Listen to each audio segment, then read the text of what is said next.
Hello ಸ್ನೇಹಿತರೆ, ಶ್ರೀ ರಂಗ ಟಿವಿಗೆ ಸ್ವಾಗತ ಸುಸ್ವಾಗತ. ಸ್ನೇಹಿತರೆ, ಈ ದಿನ ರಾವಣ ದಿಗ್ವಿಜಯದಲ್ಲಿ ರಾವಣ ಮತ್ತು ವಾಲಿ ಇವರ ಕಾಳಗದ ಬಗ್ಗೆ ಹೇಳುತ್ತಿದ್ದೇನೆ. ಸ್ನೇಹಿತರೆ, ನಮ್ಮ ಶ್ರೀರಂಗ ಟಿವಿಯನ್ನು ಸಬ್ಸ್ಕ್ರೈಬ್ ಮಾಡಿ. ರಾವಣನಿಗೆ ವಿಭೀಷಣನು ಹೇಳಿದ ಇನ್ನೊಬ್ಬ ವೀರನೊಂದಿಗೆ ಕಾದಾಟವನ್ನು ಮಾಡಿ ಗೆಲ್ಲಬೇಕೆನಿಸಿತು. ಸಹಸ್ರಾರ್ಜುನನಿಂದ ಸೋತಿದ್ದನ್ನು ಮರೆಸಲು ಕಪಿರಾಜನ ರಾಜಧಾನಿಯಾದ ಕಿಷ್ಕಿಂಧೆಯ ಕಡೆಗೆ ಹೋಗಲು ನಿರ್ಧರಿಸಿದನು. ಅದಕ್ಕಾಗಿ ಕೆಲವು ದಿನಗಳವರೆಗೆ ಅಂಗಸಾಧನೆ ಮಾಡಿ ವಿಶೇಷ ಆಹಾರವನ್ನು ಸೇವಿಸಿದನು.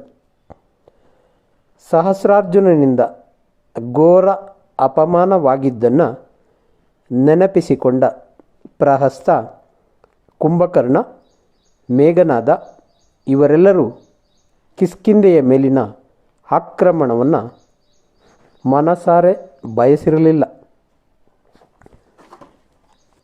ಆದರೆ ರಾವಣನೆದುರಿಗೆ ಮಾತನಾಡಲು ಅವರಿಗೆ ಸಾಧ್ಯವಿರಲಿಲ್ಲ. ಜಿತೇಂದ್ರಿಯನಾಗಿದ್ದು ಗರಡಿ ಮನೆಯಲ್ಲಿ ಸಾಧನೆಗೈದು ಕೆಲ ದಿನಗಳ ನಂತರ ಒಬ್ಬನೇ ವಾಲಿಯನ್ನು ಗೆಲ್ಲಲು ಹೊರಟನು. ಪುಷ್ಪಕ ವಿಮಾನವನ್ನೇರಿ ಆಕಾಶ ಮಾರ್ಗದಿಂದ ಕಿಷ್ಕಿಂಧೆಯನ್ನು ತಲುಪಿದ. ಲಂಕಾಪತಿ ರಾವಣನು ಕಪಿರಾಜ ವಾಲಿಯ ಮಂತ್ರಿಯಾದ ಕಾರನೆಂಬುವನಿಗೆ ನಿಮ್ಮ ಅರಸ ವಾಲಿಯನ್ನು ಭೇಟಿಯಾಗಬೇಕು, ಅವನೆಲ್ಲಿದ್ದಾನೆ ಎಂದು ಕೇಳಿದನು. ಅಹಂಕಾರಿಯಾದ ರಾವಣನು, ನಾನು ಲಂಕಾಧಿಪತಿಯಾದ ರಾವಣನು ದೇವತೆಗಳನ್ನು ದಿಕ್ಪಾಲಕರನ್ನು ಗೆದ್ದು ಈಗ ಕಪಿರಾಜನಾದ ವಾಲಿಯ ಸಂಗಡ ದ್ವಂದ್ವ ಯುದ್ಧವನ್ನು ಬಯಸಿ ಬಂದಿದ್ದೇನೆ ಎಂದನು. ಇಲ್ಲಿಯೇ ಇದ್ದು ವಾಲಿಯು ಬರುವ ತನಕ ಕಾಯುವುದು ಸರಿಯಲ್ಲ, ಅವನಿದ್ದಲ್ಲಿಗೆ ಹೋಗಿ ಯುದ್ಧ ಮಾಡಿ ಗೆಲ್ಲುತ್ತೇನೆ ಎಂದು ಆಲೋಚಿಸಿ ಪುಷ್ಪಕ ವಿಮಾನವನ್ನೇರಿ ಪೂರ್ವ ಸಮುದ್ರ ತೀರಕ್ಕೆ ಬಂದನು. ಅಲ್ಲಿ ವಾಲಿ ಜಪವನ್ನು ಮಾಡುತ್ತಿರುವುದನ್ನು ನೋಡಿ ಅವನನ್ನು ಎತ್ತಿ ಸಮುದ್ರದಲ್ಲಿ ಎಸೆಯಬೇಕೆಂದು ತೀರ್ಮಾನಿಸಿ ರಾವಣನು ವಾಲಿ ಇದ್ದಲ್ಲಿಗೆ ಬಂದನು. ಆ ಕ್ಷಣದಲ್ಲಿ ವಾಲಿಯು ರಾವಣನನ್ನು ಹಿಡಿದು ತನ್ನ ಕಂಕುಳಲ್ಲಿ ಸೇರಿಸಿ ಬಿಗಿಯಾಗಿ ಹಿಡಿದು ರಾವಣನ 20 ತೋಳುಗಳನ್ನು ಸ್ತಬ್ಧಗೊಳಿಸಿದನು. ವಜ್ರ ಶರೀರಿಯಾದ ವಾಲಿಯು ರಾವಣನನ್ನು ಹಿಡಿದುಕೊಂಡೇ ಪಶ್ಚಿಮ ಸಮುದ್ರ ತೀರಕ್ಕೆ ಬಂದನು. ಪಶ್ಚಿಮ ಸಾಗರದಲ್ಲಿ ರಾವಣನನ್ನು ಹದ್ದಿ ಮುಳುಗಿಸಿ ರಾವಣನನ್ನು ಬಿಗಿಯಾಗಿ ಹಿಡಿದು ಕಿಷ್ಕಿಂಧೆಗೆ ಮರಳಿದನು. ಊರ ಹೊರಗಿನ ಉದ್ಯಾನವನದಲ್ಲಿ ರಾವಣನನ್ನು ಬಿಟ್ಟು ತಾನು ಅಂತಃಪುರಕ್ಕೆ ಬಂದನು. ಉದ್ಯಾನವನದಲ್ಲಿ ರಾವಣನ ದೇಹವು ಅಚೇತನವಾಗಿ ಬಿದ್ದಿತ್ತು.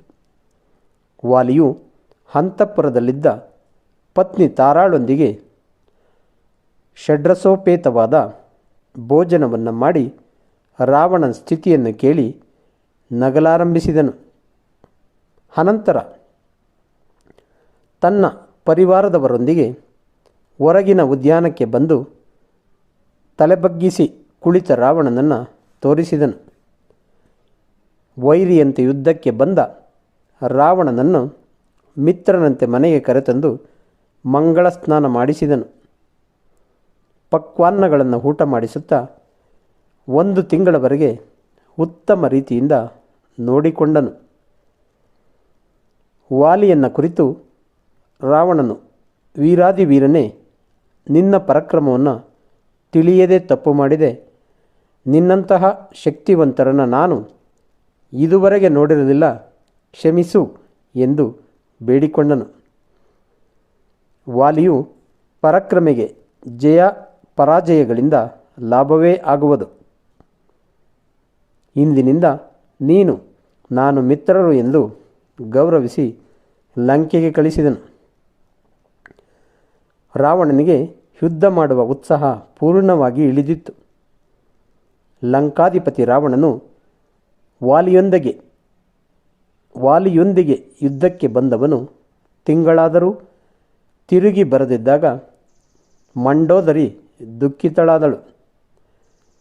ಮೇಘನಾದ ಕುಂಭಕರ್ಣರಿಗೆ ಸಹ ಸಂಕಟ ಆರಂಭವಾಗಿತ್ತು.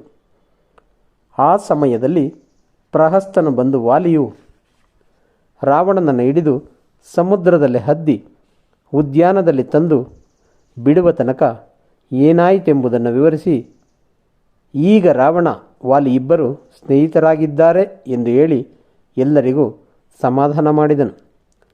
ಆದರೆ ಮೇಘನಾದನು ಬೇಗನೆ ಹೋಗಿ ತಂದೆಯನ್ನು ಕರೆದುಕೊಂಡು ಬಾ ಎಂದಾಗ ಪ್ರಹಸ್ತನು ಕಿಷ್ಕಿಂಧೆಗೆ ಬಂದು ರಾವಣ ವಾಲಿಯರನ್ನು ಭೇಟಿಯಾಗಿ ರಾವಣನಿಗೆ ಬೇಗನೆ ಮರಳುವಂತೆ ಎಲ್ಲರೂ ಹೇಳಿ ಕಳಿಸಿದ್ದಾರೆಂದು ಹೇಳಿದನು. ರಾವಣನಿಗೆ ತನಗಾದ ಸೋಲು ಅವಮಾನ ಮೊದಲೇ ಎಲ್ಲರಿಗೂ ತಿಳಿಯಿತೆ ಎಂದು ದುಃಖವಾದರೂ ವಿಚಲಿತನಾಗದೆ ಮೌನ ವ್ರತವನ್ನು ಆಶ್ರಯಿಸಿದನು. ಸಾಮಾನ್ಯ ಜನರೂ ಸಹ ರಾವಣ ಸೋಲಿನ ಬಗೆಗೆ ಮಾತಾಡತೊಡಗಿದ್ದರು. ಪತಿವ್ರತ ಶಿರೋಮಣಿ ಮಂಡೋದರಿಯು ಪತಿ ಸೇವೆಯನ್ನು ಮೊದಲಿನಂತಲೇ ಮಾಡುತ್ತಿದ್ದಳು. ವಿಭೀಷಣನು ಏನೂ ಹೇಳದೆ ಮೊದಲೇ ಎಚ್ಚರಿಸಿದರೂ ಕೆಟ್ಟ ಮೇಲೆ ಬುದ್ಧಿ ಬಂತು ಎನ್ನುವಂತಾಯಿತೆ ಎಂದು ತನ್ನಷ್ಟಕ್ಕೆ ತಾನು ಇದ್ದನು. ಈ ರೀತಿಯಲ್ಲಿ ರಾವಣನ ಅಹಂಕಾರವು ವಾಲಿಯಿಂದ ಬಹುಮಟ್ಟಿಗೆ ನಾಶ ಹೊಂದಿತು. ಧನ್ಯವಾದಗಳು ಸ್ನೇಹಿತರೆ. ಈ ದಿನ ರಾವಣ ಮತ್ತು ವಾಲಿಯ ಯುದ್ಧದ ಬಗ್ಗೆ ಹೇಳಿದ್ದೇನೆ. ಸ್ನೇಹಿತರೆ, ನಮ್ಮ ಶ್ರೀರಂಗ ಟಿ ವಿ ಚಾನಲನ್ನು ಸಬ್ಸ್ಕ್ರೈಬ್ ಮಾಡಿ. ಜೈ ಹಿಂದ್, ಜೈ ಕರ್ನಾಟಕ.